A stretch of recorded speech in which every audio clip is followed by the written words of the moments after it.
People who were late all the time. Why? Me, when there's 15 minutes until it's time to leave, let's go to be sure we're on time. My wife, when there's 15 minutes until it's time to leave, I'll just do this one last thing quick that ends up taking 30 minutes. My wife is always late.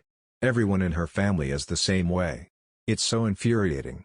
If I made a 7:00 reservation, I tell her it's 6:30, because I tend to make overly optimistic assumptions and don't plan for variance. I didn't want to show up in the first place. Sometimes I'll pull over on the road to meet a man who we call Wholesale Wade, and he sells huge boxes of sandpaper for very cheap, and I usually end up getting a few boxes a week for personal use, but his conversation always make me late for work. I know people like this, and I think it comes down to not wanting to arrive early and sit around being bored, so they try and time it exactly, which means late approx 50 of the time. They optimize for making other wait on them over being bored.